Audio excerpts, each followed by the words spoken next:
La voz de los protagonistas. En Contextos.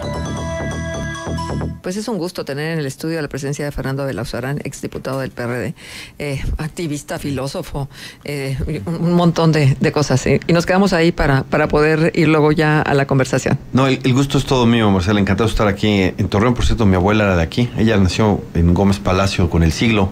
Me contaba un montón de anécdotas. Me contaba las anécdotas de Pancho Villa aquí en Torreón. La verdad es que le tenía mucho miedo. Me hablaba de los chinos aventándolos por las azoteas, de los recuerdos que yo tengo. Y yo creo que México le debería pedir un perdón a China. No solo fueron los villistas, también los de Sonora. Sí. Hubo matanzas de chinos. En toda la revolución hubo cosas así que me parece que haríamos bien en reconocerlo. Pero bueno, encantado de estar aquí en Torreón. Bueno, ahora vivimos otro tipo de revolución, la revolución de las ideas, ¿no? Y la transformación de las políticas públicas. Urge. Digo, vamos tarde a la cita, pero por algún lado tenemos que empezar. Y está con nosotros también Andrés Salinas, presidente de la Sociedad de Alumnos de la carrera de Derecho de la Universidad Iberoamericana, pero además tienes otras responsabilidades, Andrés. Sí, así es. También soy el presidente de la misma carrera de Derecho y la mesa general de la universidad. Agradecerte, Marcela, por el espacio también, y a Fernando por venir acá con nosotros a la visita de tanto a GREM como más tarde a la universidad. Ajá. Y pues en conjunto, ¿no? En conjunto primeramente agradecer a Ariel también ahí para gestionar todo esto, toda esta conferencia, todo este tema que va a causar mucho revuelo. Pero bueno, muchísimas gracias por la invitación. No, gracias a ustedes. Ariel Carvajal, qué gusto tenerte aquí. También estudiante de la carrera de Derecho de la Universidad Iberoamericana. Ahora con una estadía en la Ciudad de México y pues buscando prepararse, ¿no? Para los retos. Así es, Marcela. Pues un gusto volver aquí a Contextos. Y bueno, un gusto también ahora contar con la presencia de Fernando, que como ya comentó Andrés, va a tener hoy una conferencia ahí en la Ibero a las 12. ¿A las 12? ¿El auditorio dónde va a ser? Es Sala Quino. Tema, camino de la legalización de la marihuana. Un tema que polémico, muchos estarán de acuerdo, muchos no, pero sin duda es un tema que a mí me parece que es fundamental que esté en la agenda del debate público. Bien. Fernando, ¿por qué sí a la legalización de la marihuana? Bueno, yo te diría que la prohibición es un fracaso rotundo.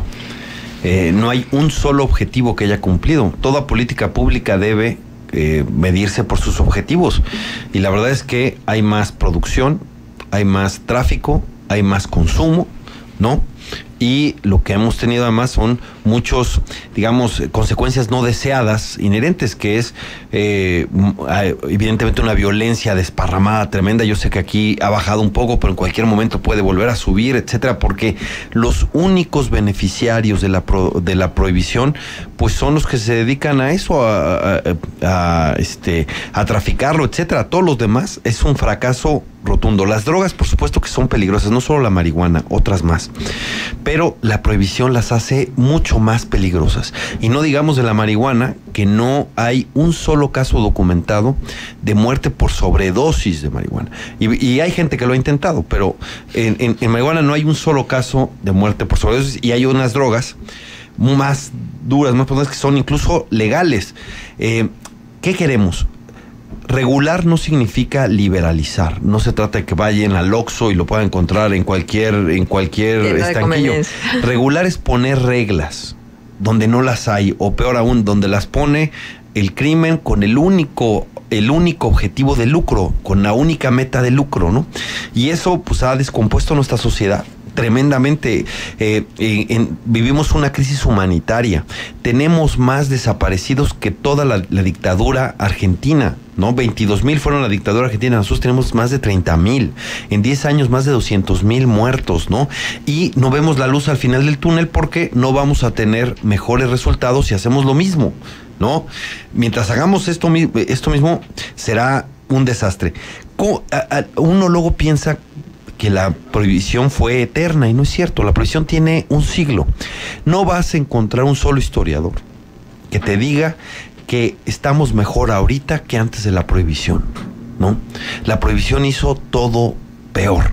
Por supuesto, yo entiendo a los padres de familia, no quieren que sus hijos consuman, es cierto, hay que persuadirlos a sus hijos para que no consuman marihuana, incluso otras drogas, incluso legales, porque luego en las farmacias se venden drogas más fuertes y potentes y peligrosas que las que, y algunas sin receta que las que están, que las que están prohibidas.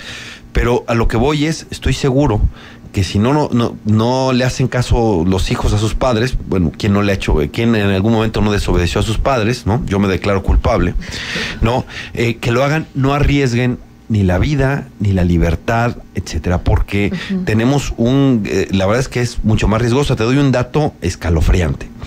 Por primera vez en décadas bajó la esperanza de vida de varones mexicanos en el censo. Por primera vez en décadas, ¿no? Y la única respuesta es esta violencia que está asociada al prohibicionismo. Entonces, sí, las drogas son riesgosas, tienen peligro y hay que cuidarlo, hay que ver cómo lo prevenimos, pero la prohibición las hace mucho más riesgosas, mucho más peligrosas y han deteriorado todo. Y bueno, nada más para que no se me pase agradecerle tanto a Ariel, agradecerle a Ariel y agradecerle a Andrés, la invitación a la Ibero. Estoy muy contento de ir con los estudiantes y escuchar y dialogar con ellos. A ver, Fernando, hay una situación que a mí, la verdad de las cosas es que me hace un poco de ruido en todo esto. En un país donde prácticamente no existe el Estado de Derecho, donde hay muchas cosas que no funcionan y donde se ha reglamentado y sobrereglamentado algunos temas y finalmente no terminamos de hacer las cosas bien. Digo, no me quiero meter a los terrenos electorales porque creo que hay muchos ejemplos en los últimos meses y seguramente los habrá rumbo al 2018. ¿Cómo confiar que las reglas que se pongan sobre la mesa se van a respetar? Sí, bueno, no quiero mencionar la soga en la casa del ahorcado, pero ya que hablaste de la falta de derecho y la falta de confianza de los tribunales, pues sí, la imposición de Riquelme es vergonzosa. Es un retroceso terrible. Es la primera vez que que el PREP no coincide con el conteo rápido y eso le quita una certeza tremenda, y como manejaron los paquetes electorales nos regresó a los 80s del siglo pasado, ¿no? Ahí sí hay que preguntarle a Bartlett cómo le hacían para hacer, porque es el único referente que yo tengo a lo que está pasando en Coahuila. Es muy triste porque el 2018 es muy complicado. Perdón, es que luego me meto a distintos temas, pero es que todos están vinculados. Pero tienes razón, pero la prohibición deteriora más el Estado de Derecho, porque la prohibición ha generado que pues haya plata o plomo, ¿no? Así incluso se llama la columna de Alejandro Ope, porque es una realidad para muchos, ¿no? Plata o plomo, porque la prohibición los ha empoderado de tal manera estas bandas que pueden armar ejércitos paralelos, ¿no? Ejércitos privados, pueden infiltrar al Estado, pueden cooptar a las policías, etcétera. Imagínate, un policía honesto llega en un municipio, digamos, X del país, en muchos que existen. ¿Cómo sabe en quién confiar? Porque no sabe si el otro está coludido o no coludido. Pero una cosa sí sabe, él no sabe dónde están los otros, pero ellos sí saben dónde vive él, dónde vive su esposa, dónde van sus hijos a la escuela, dónde acá. Eso es una realidad terrible. La prohibición hace más vulnerable a todos. Es un elemento también que genera y favorece la falta de Estado de Derecho, porque sirven a intereses particulares. Al interés más fuerte, porque la verdad es que se equivoca la tabla periódica. El elemento más etéreo es el dinero, se mete en todos lados y estos tienen dinero para dar y repartir, porque el tráfico de drogas es el negocio ilegal más rentable del mundo, ¿no? No hay otro. Aquí en México se dan los tres más rentables. Está el tráfico de armas y la trata de personas, ¿no? Están vinculados en esta lógica, porque ya, como tienen el poder, dicen, tengo a la policía municipal en el puño, el presidente municipal me hace los mandados acá, pues entonces también establezco extorsión, derecho de piso, secuestro, etcétera, porque controlo la plaza, ¿no? Y esto está lógico, porque esto es un desastre total. Yo reto a cualquier prohibicionista que me diga un solo objetivo cumplido, un solo logro de su estrategia. Nada, ¿no? Porque prohibir no es prevenir, ¿no? Mejor prevengamos. ¿Qué es prevenir? Pues bueno, dar la información a la gente primero. ¿Para qué? Para que la persona que va a consumir sepa exactamente ¿qué va a hacer? ¿Cuál es el potencial daño que tiene, no? Porque si hay un daño. Porque claro, no hay drogas inocuas, pero vivir mata. O sea, si tú estás en la contaminación, te mata. Yo le decía a Mondragón y Cal del CONADIC en una de estas, dije, por favor, no vayas a prohibir una práctica milenaria que es profundamente insalubre porque hay un tráfico de virus y bacterias y etcétera, que son los besos. No me vayas a prohibir los besos por todos los posibles daños que tiene. Por supuesto, la marihuana sí tiene no es inocua, puede generar, pero es mejor, ¿no? Conocerla. Mira, es que aquí el problema es que ha fracasado la prohibición porque la prohibición la basan en el miedo, ¿no? Es más, lo dicen muy bonito, dicen la percepción de riesgo. Tú hablas con los centros de integración juvenil, te dicen, para que haya una correcta prevención, la percepción de riesgo tiene que ser muy alta. Y en cristiano, percepción de riesgo significa miedo, ¿no? Y entonces, por eso yo les digo, los describo como oscurantistas. Porque ¿cuál era el corazón del argumento oscurantista? Es el conocimiento hace perder el temor a Dios, y entonces es mejor no conocer para seguirle teniendo miedo a Dios. Entonces aquí era a todo es no conocer la marihuana para no perderle el miedo a la marihuana, ¿no? Y por muchos años estuvieron oponiéndose incluso a la utilización medicinal de la marihuana. Era la planta maldita. Qué bueno que ya lo tenemos en la ley, ahora se reconoce que tiene propiedades y usos medicinales y terapéuticos, que ojalá el reto es ahora hacerlos accesibles a la gente, y la ley todavía no ayuda mucho a hacerlos accesibles a muchas enfermedades que pueden, a muchas personas que lo necesitan. Los niños con epilepsia, por cierto, ha sido un tremendo éxito esto, pero esta era no conocer las cosas. Mejor, yo digo, en lugar de la prohibición, que es un tremendo fracaso, ¿por qué no prevenimos? Prevenir es informar, educar y dar opciones de desarrollo social para que los jóvenes puedan estar en el deporte, en la cultura, en el estudio, etcétera, ¿no? Que tengan posibilidades laborales, etcétera. Reducción del daño, eso es muy importante, ¿no?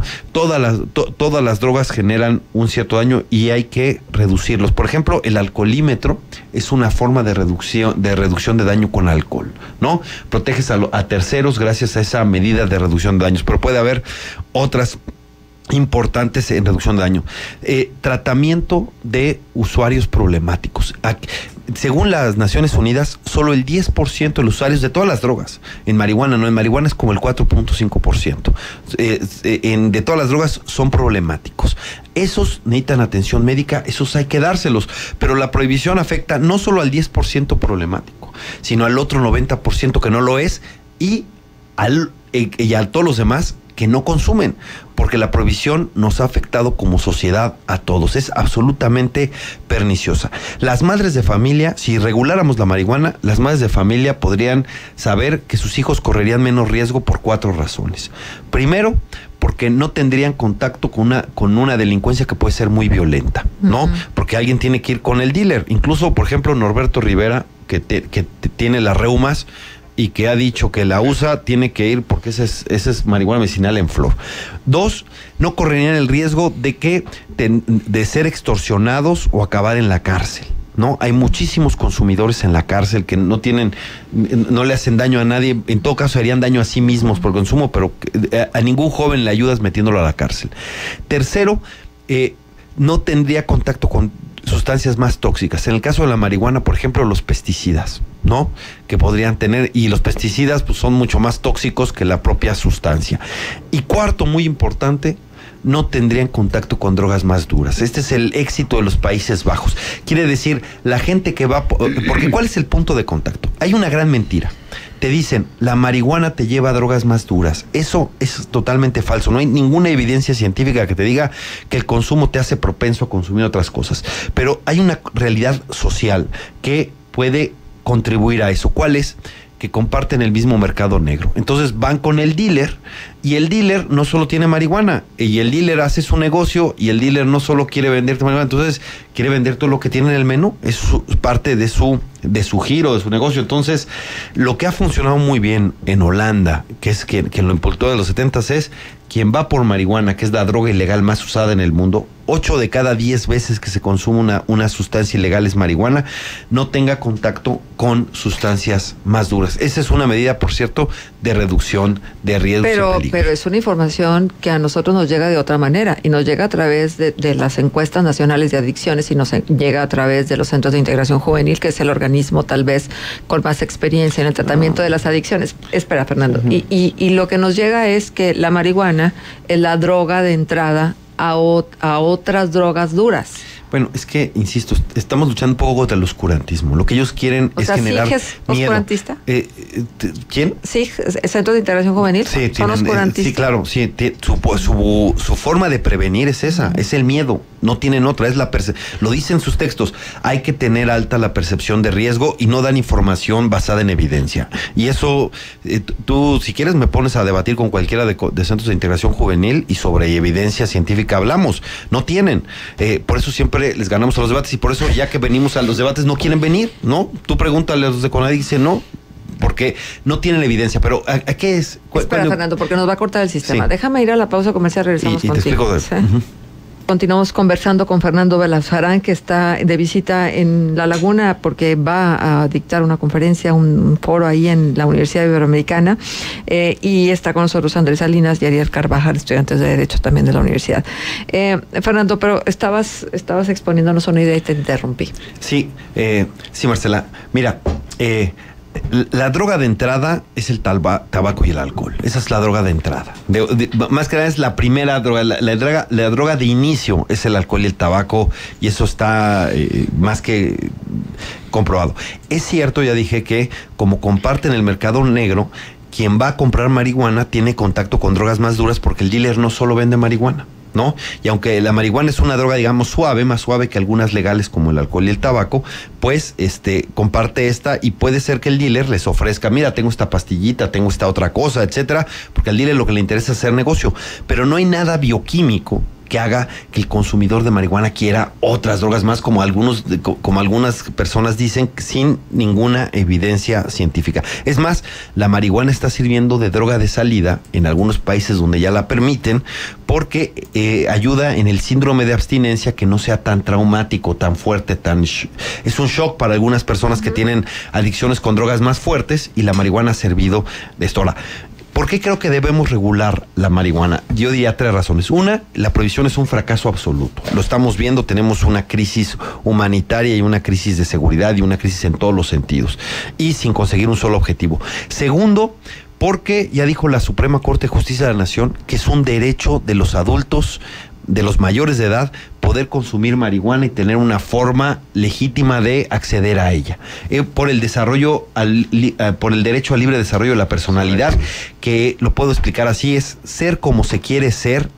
sin afectar a terceros, por supuesto, respetando los gustos, las aficiones, las vocaciones de alguien, ¿no?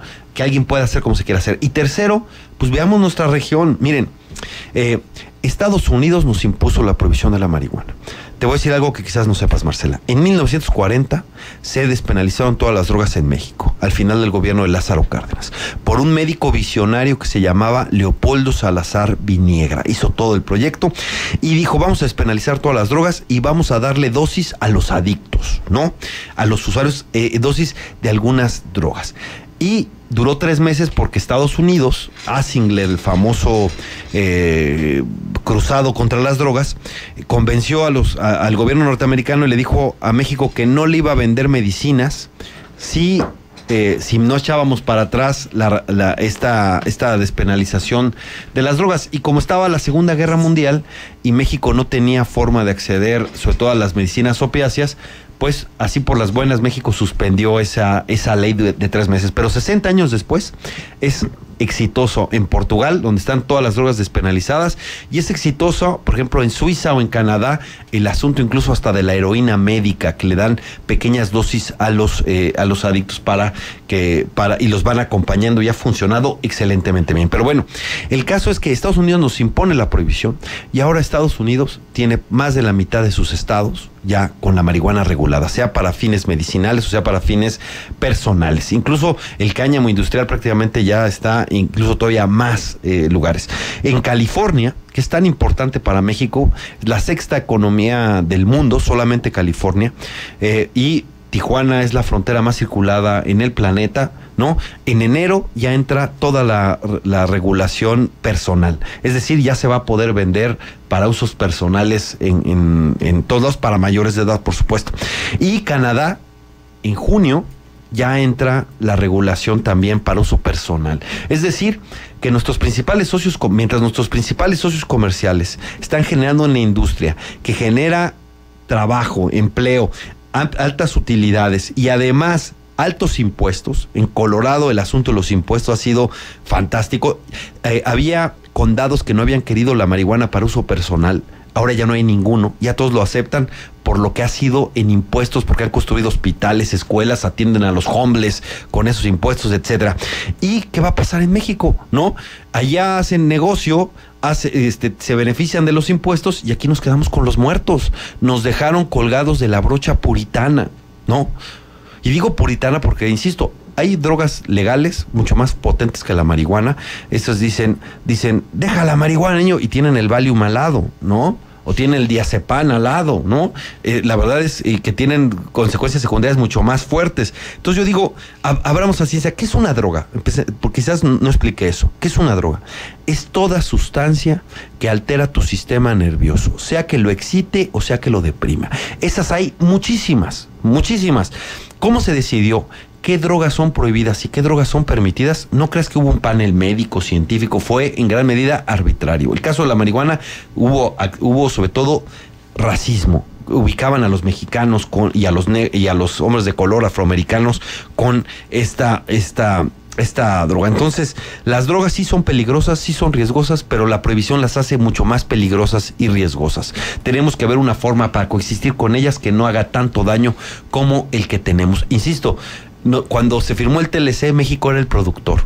Ahora está discutiendo, independientemente que son nuestros principales socios comerciales, ellos ya hacen negocio y nosotros nos quedamos con los muertos. Estamos en el peor. ¿Y qué está pasando? Dos fenómenos que se van a ir escalando, que ya se dan.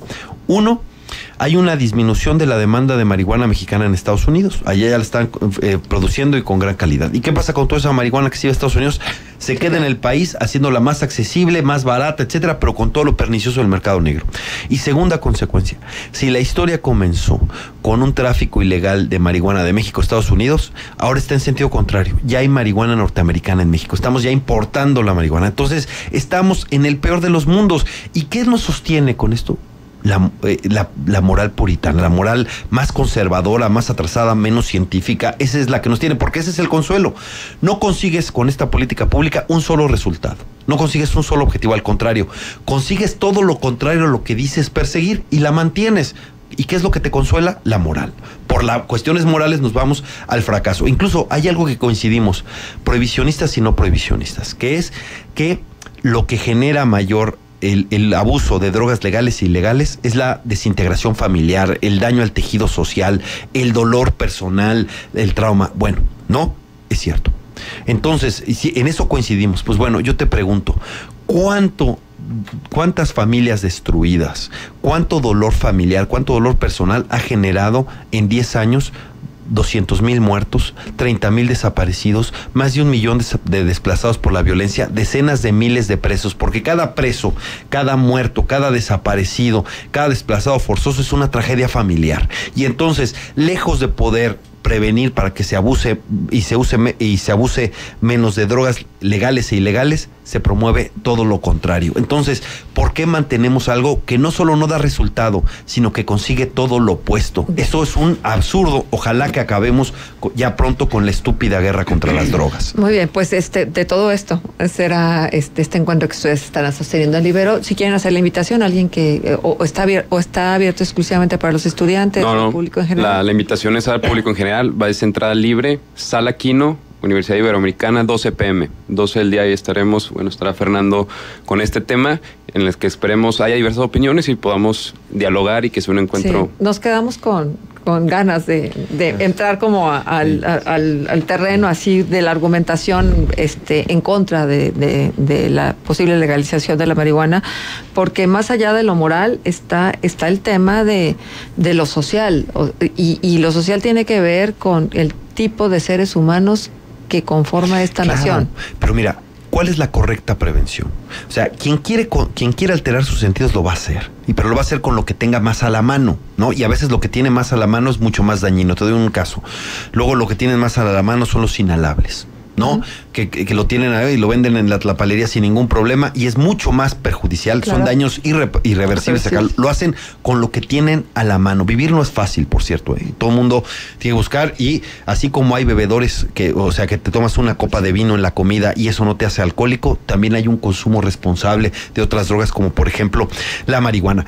Pero efectivamente, ¿qué es la correcta prevención? No que alguien diga: no consumo porque no puedo, porque siempre se puede, sino alguien que diga: no consumo porque no quiero, o si voy a consumir, lo voy a hacer de manera responsable, porque sé perfectamente qué voy a consumir y cómo puedo reducir los riesgos y los daños que tengo. Eso es lo que tenemos, y entonces hacemos que la gente sea soberana de su propio cuerpo. Toda prevención tiene que partir de eso, de asumir la soberanía de tu propio cuerpo. Pues, ¿no? Que la gente se acerque, que a la Universidad Iberoamericana. Andrés...